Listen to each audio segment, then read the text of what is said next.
Abra a sua Bíblia em 1 Coríntios, capítulo 11.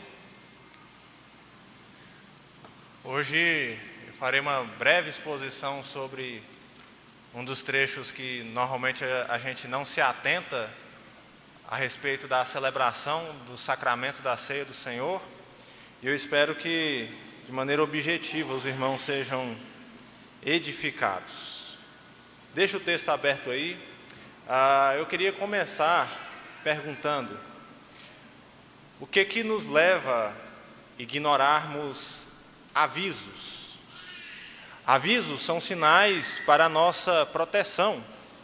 E no ambiente de trabalho ou no ambiente de trânsito, por exemplo, os maiores motivos de acidentes, um deles é o fato de que as pessoas ignoram as sinalizações que servem de aviso. Quando nós lemos a exposição que Paulo faz sobre o sacramento da ceia do Senhor, quase sempre nós passamos desatentos por esses versos, os versos 27 a 34. E, sem dúvidas, esse é um dos trechos mais negligenciados pela igreja, porque nós achamos que o que ele diz não fala para nós, e nós nos excluímos da aplicação bíblica que ele tem para a nossa vida. No entanto, irmãos, esse trecho traz um peso enorme para a observação da ceia do Senhor.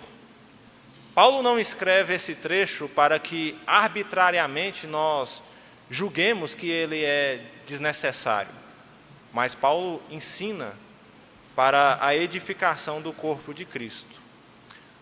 Quando nós negligenciamos qualquer porção das Escrituras, nós incorremos no terrível pecado de ignorarmos a voz de Deus. E, portanto, a mensagem que Paulo comunica nestes versos é aviso para que a igreja do Senhor tenha atenção quanto ao sacramento da ceia do Senhor. Se você vê à sua frente uma placa de sinalização colocada pelo próprio Deus, ignorá-la certamente será uma completa tolice. Por isso, leiamos as Escrituras Sagradas. 1 Coríntios, capítulo 11, versos 27 a 34. Nos diz assim a palavra de Deus: porque todas as vezes que comerdes este pão e beberdes o cálice, anunciais a morte do Senhor até que ele venha. Versículo 26. Por isso, aquele que comer o pão ou beber o cálice do Senhor indignamente, será réu do corpo e do sangue do Senhor. Por isso, aquele que comer o pão ou beber o cálice do Senhor indignamente, será réu do corpo e do sangue do Senhor. Examine-se, pois, o homem a si mesmo, e assim coma do pão e beba do cálice. Pois quem come e bebe sem discernir o corpo, come e bebe juízo para si. Eis a razão porque há entre vós muitos fracos e doentes, e não poucos que dormem. Porque se nos julgássemos a nós mesmos, não seríamos julgados. Mas, quando julgados, somos disciplinados pelo Senhor, para não sermos condenados com o mundo. Assim, pois, irmãos meus, quando vos reunir para comer, esperais uns pelos outros. Se alguém tem fome, coma em casa, a fim de não vos reunirdes para juízo. Quanto às demais coisas, eu as ordenarei quando for ter convosco. Igreja de Deus que está em Corinto, é assim que Paulo começa 1 Coríntios. Agora, a pergunta é: que igreja que é essa? Nós sabemos que a igreja de Corinto foi plantada pelo apóstolo Paulo em sua segunda viagem missionária. E Paulo escreve a nossa carta quando estava na cidade de Éfeso, ao que tudo indica, na sua terceira viagem missionária. E levando em consideração os registros missionários de Atos e as informações que nós temos em 1 Coríntios, essa carta tão extensa foi escrita em muito pouco tempo após a plantação desta igreja.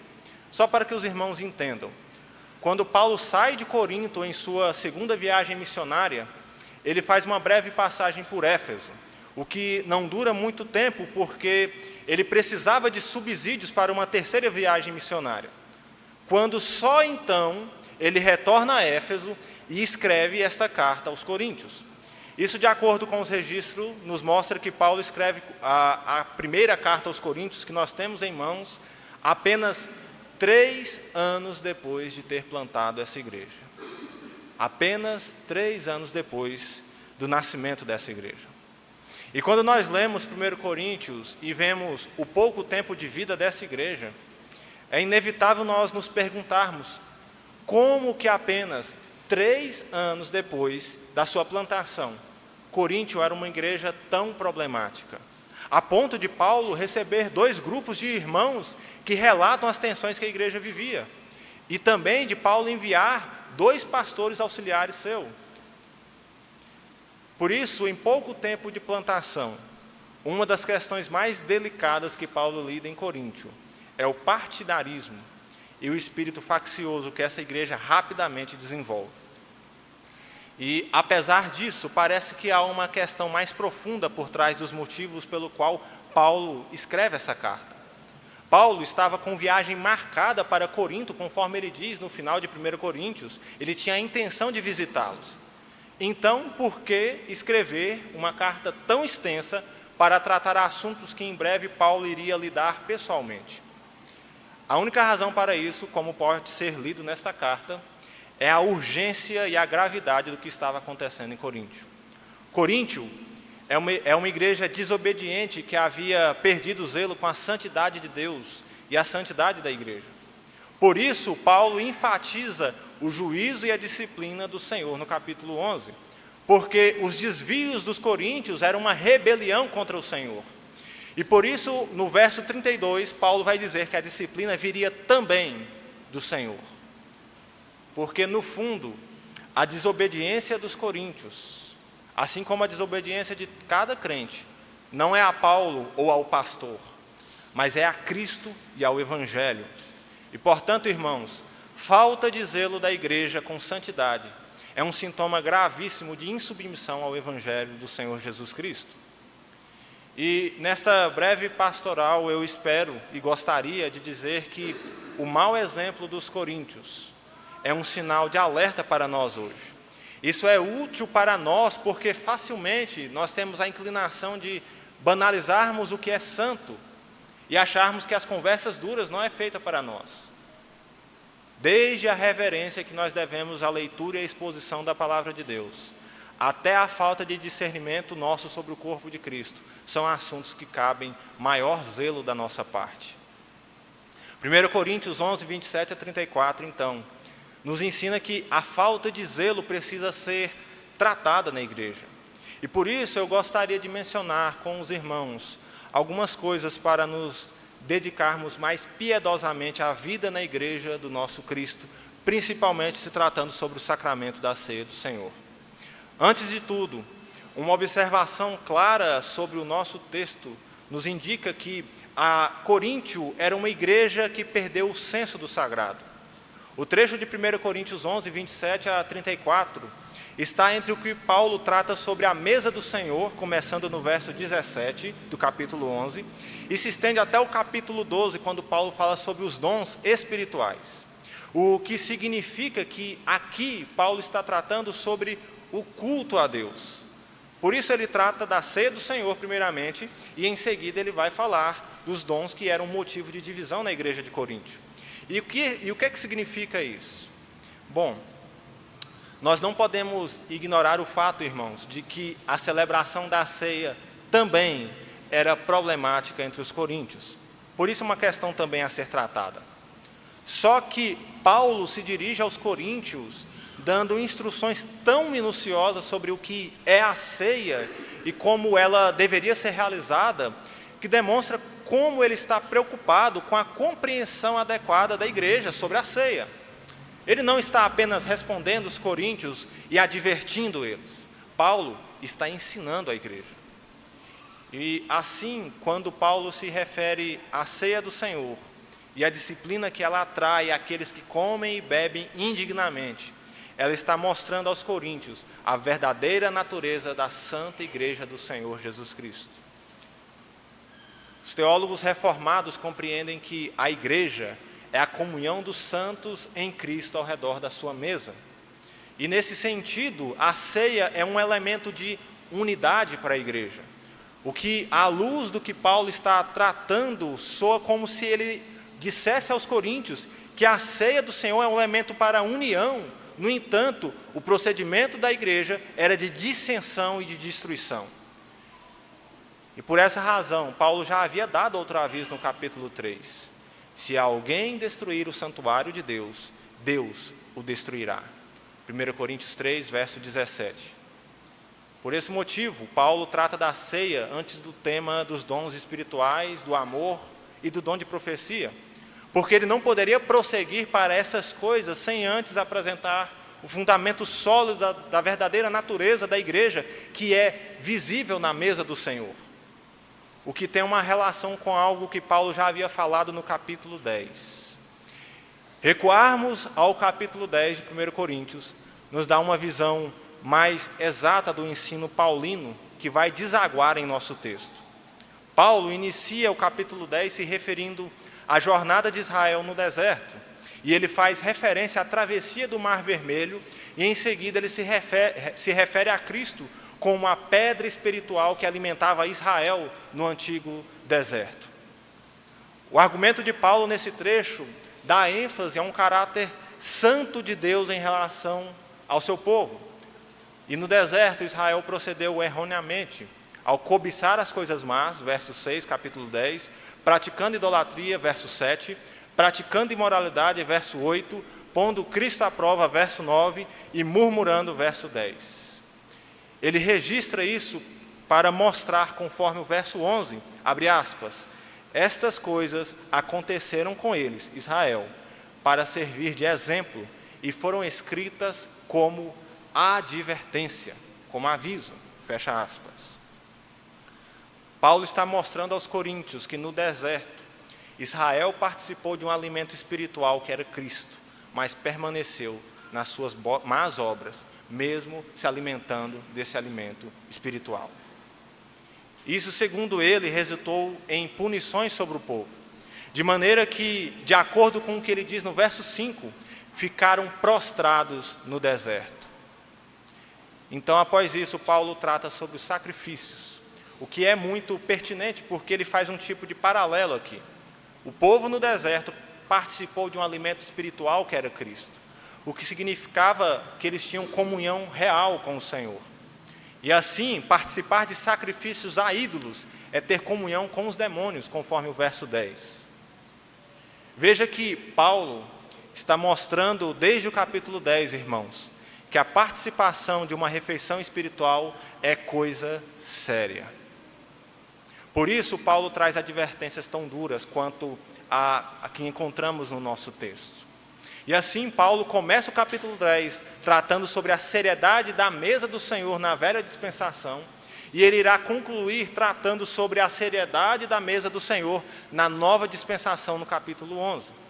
E o ponto é, os coríntios perderam isso. A ponto de Paulo os acusar dizendo no capítulo 11, verso 20, abre aspas, quando, pois, se reúnem no mesmo lugar, não é a ceia do Senhor que vocês comem, fecha aspas. Havia uma falta de zelo entre essa igreja. Os coríntios comiam desordenadamente.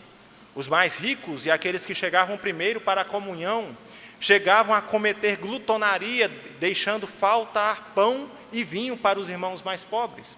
E na nossa porção, Paulo nos traz alguns avisos seríssimos que devem nos alertar.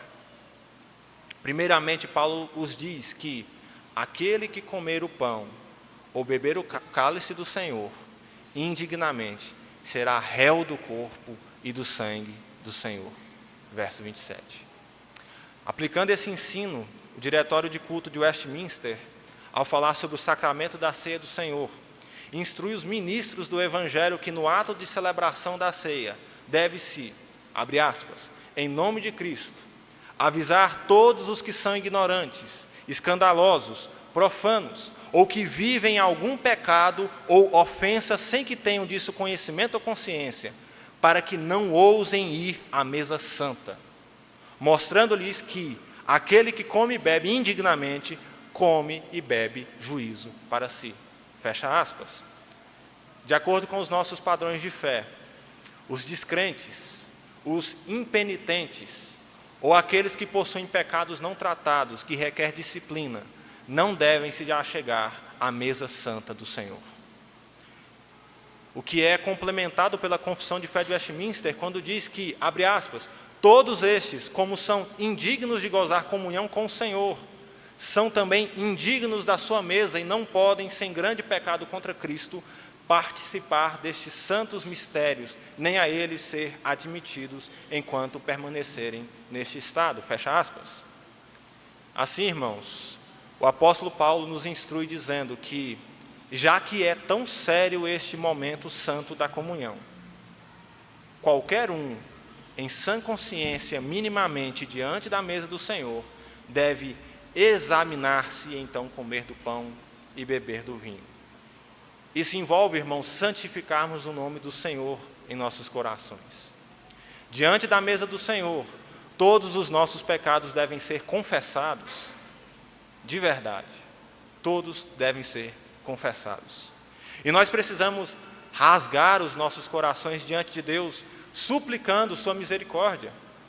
Porque, objetivamente falando, todos nós somos indignos e estaríamos comendo juízo para nós mesmos, sem a verdadeira fé no nosso Senhor Jesus. Por isso, Cristo é a razão pela qual nós podemos ter comunhão com o Senhor. E sem Cristo é impossível ter comunhão. E o que nos resta não é graça, mas juízo. Todos os homens que estiveram na presença de Deus sentiram o peso do seu pecado. E assim pensaram que morreriam, ou de fato morreram. Moisés, Gideão, Isaías, todos chegaram à mesma conclusão que Paulo diz aos Romanos: todos pecaram e destituídos estão da glória de Deus. Somente após um exercício santo do nosso coração, nós devemos então comer do pão e beber do vinho. Já pensaram, irmãos, quantas vezes você participou sem se examinar da ceia do Senhor? Quantas vezes nós sequer lembramos do dia do Senhor e da celebração da sua santa comunhão? Ou quantas vezes nós viemos tão atribulados e tão dispersos à casa do Senhor e não direcionamos os nossos corações e nem as nossas mentes à sua verdadeira adoração? Paulo diz que por essas razões, abre aspas, há entre vocês muitos fracos e doentes, e não poucos que dormem. 1 Coríntios, verso 30. Há muitos na igreja do Senhor que encaram o peso do juízo por falta de zelo com a santidade de Deus. O profeta nos alerta de que o Senhor é tardio em irar-se, mas grande em poder e jamais inocente ou culpado. Naum, capítulo 1, verso 3. Ninguém pode escapar das mãos do Senhor. Por isso, irmãos, nós precisamos nos lembrar que a presença do Senhor Jesus é real entre nós. Se santos homens tremeram sobre os seus joelhos diante da presença do Senhor, por que tantas vezes nós agimos com irreverência e não santificamos o Senhor em nosso coração?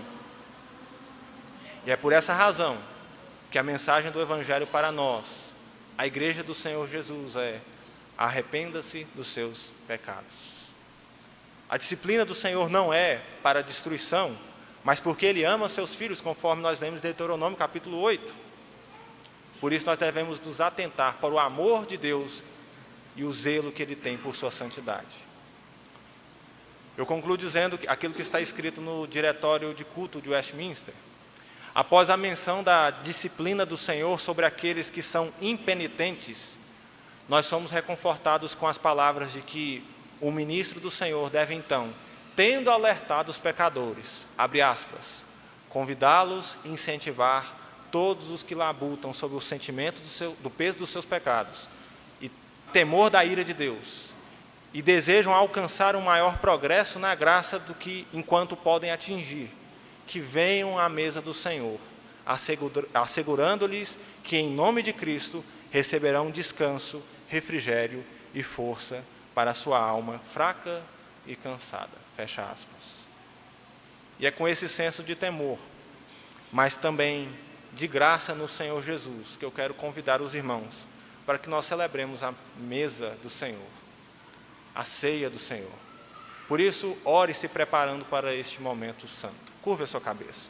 Senhor Deus, ai de nós, porque nós pecamos contra o Senhor.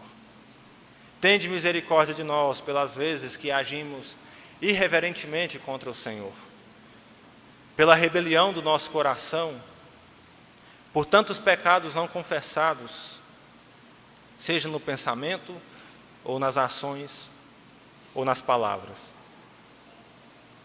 Que o Senhor possa nos conscientizar sobre o zelo do Senhor e sobre a sua santidade, para que nós vejamos a mesa do Senhor como um elemento de união, mas um elemento santo que requer da sua igreja dedicação e piedade. Que nós possamos nos consagrar e nos devotarmos ao Senhor. Ai de nós, Senhor, nós suplicamos a Tua misericórdia e a Tua graça, no nome do Senhor Jesus Cristo, Teu Filho. Amém.